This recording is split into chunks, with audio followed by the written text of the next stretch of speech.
Getting started in debate, Chapter 1. Why debate? What is debate? And what terms should I know?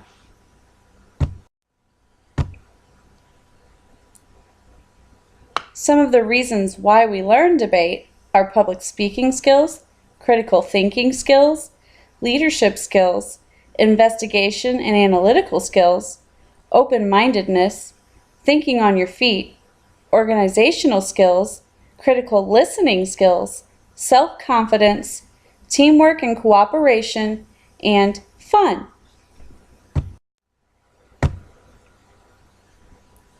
Debate develops leadership skills. Good leaders state a goal, formulate a plan, and work hard to achieve their goal. Good leaders motivate others and can prove that their goal is worth achieving.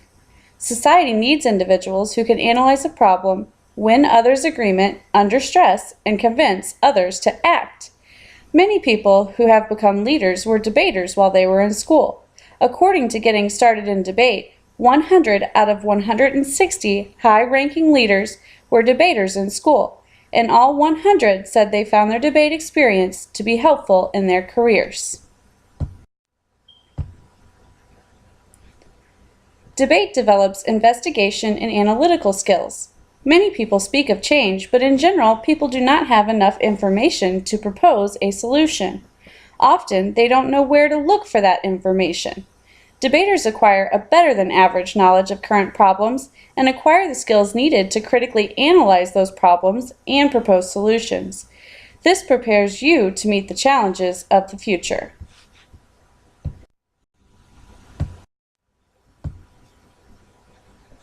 Debate develops critical thinking skills. You will learn to choose the best type of approach, method of organization, and presentation style for the debate. You will also learn how to find the best evidence.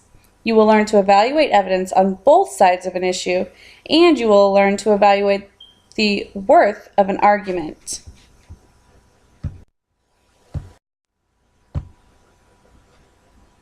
Debate incorporates higher-level thinking skills to answer questions such as: what are the demands of the debate topic? What are the potential strengths and weaknesses of the research materials? Based on evidence, which approach to analysis seems strongest in the debate? What might the opponents do? And how might the judges, or in our case the audience, react to the opponent's arguments? Debate helps develop open-mindedness. It is difficult to remain open-minded on issues that we feel strongly about. Personal biases create blind spots. Debaters are forced to consider what the opposition might say.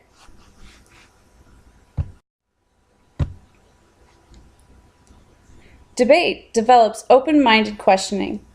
What are the reasons behind the opposition's position? What is the quality of the evidence to support the opposition's position? Does the opposition's reasoning make sense? Debaters use the answers to these questions to establish support for their own positions. They learn that on almost any issue, it's possible to find good reasons for supporting either side. Debate helps you think on your feet. Today's world moves at a rapid pace. Email, Facebook, Twitter. This requires people to think through an issue and respond as rapidly as possible. Debate teaches you to be able to analyze quickly. Many speeches in a debate are prepared during the debate. The debater must listen, analyze, and organize all at the same time.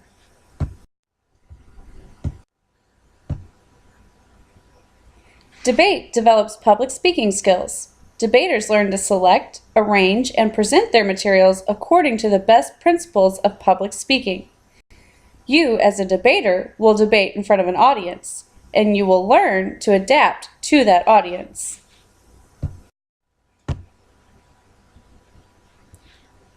Debate develops organizational skills.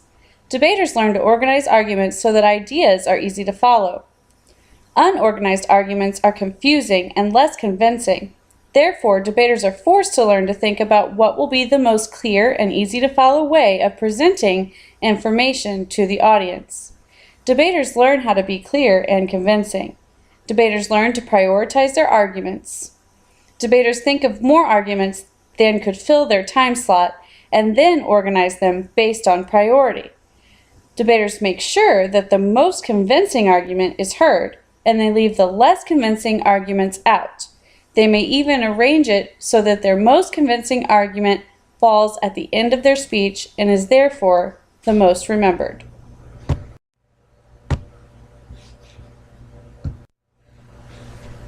Debate develops critical listening skills. Most people tend to tune out much of what is said to them or around them. This is called passive listening. Passive listeners hear only approximately 25% of what is said, and there is no guarantee that they will remember all of that 25% or even any of it. Many businesses today have become very concerned about passive listening, and it's been determined that good listening is a learned skill, which means that it can be improved upon. Critical listening is a crucial skill to winning a debate. Daydreaming debaters, especially those in charge of rebuttals, will often find their replies are ineffective and irrelevant. Debaters must learn to divide their time effectively between listening and recording arguments on a flow sheet. As a debater, you will become an active listener, and this is a very important life skill. Debate develops self-confidence. Debate requires you to research and formulate a case to defend against a strong opposition. Your opponent will find flaws in your argument even when you thought it was flawless. Your first instinct may be to panic and retreat, or just give up. However, as a debater, you cannot give up. You must defend your position. Experiencing these setbacks allows you to understand that everyone faces obstacles. Practicing overcoming these obstacles, thinking on your feet, organizing your thoughts, and responding to arguments effectively will build confidence for future arguments or conflicts. The debate process helps you to learn how to function under stress, and this is another important life skill. Debate develops teamwork and cooperation. Debate requires teamwork. Each team member has a role. It is important that your team members work together so that your argument flows smoothly and you do not contradict each other. Every member of the team will participate in the research and formulation of the prepared responses.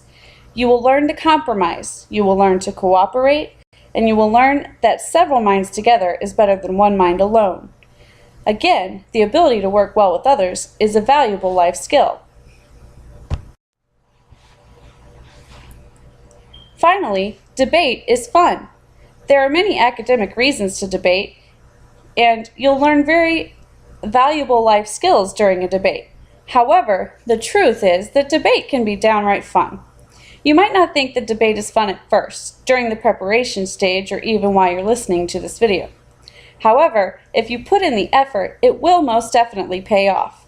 During the actual debate in front of the live audience, you will most likely feel invigorated. Your adrenaline will be flowing and you will want to win your argument. Debate is like a strategy game with rules and cheats that you must find yourself, and debate is definitely a game that you will want to win. So now that we've talked about why debate, we should talk about what is debate. Debate is defined as a regulated discussion of a proposition by two matched sides. A regulated discussion means that there are agreed upon rules. That means it's not a free-for-all shouting match. It's a logical approach to a discussion. Someone listens to the arguments and then decides who made the best case. And there is an agreed-upon topic of the discussion. That brings us to some of the terms.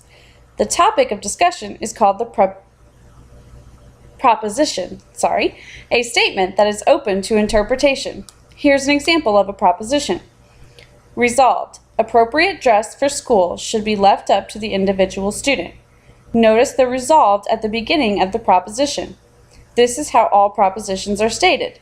They state the way the problem should be in the end, or the change that they propose as the solution. The affirmative side of the debate will argue that the change should be made to the present system. The present system refers to the status quo, or the current laws and regulations and rules that govern the people. The negative, on the other hand, will defend the present system, saying that the change would be worse than keeping our present system, even if it may have some flaws. Both teams, the affirmative and the negative, will be expected to provide proof. Proof can be provided in the form of logical reasoning, evidence, or a combination of the two. There is a difference between logical reasoning and evidence. Logical reasoning is when you explain why a particular argument makes sense using common sense and facts that are assumed to be true by most people, so they are assumptions, even if they're common ones. However, evidence is very different. It is information and facts that are found during research using reliable sources.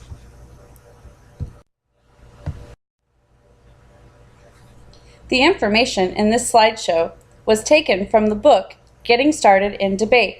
However, some of the information was adapted to fit the needs of my students. The MLA citation of the book and the chapter are found on the slide. And this slideshow or video was created by Mrs. Betha for use with her students. Stay tuned for the next installment.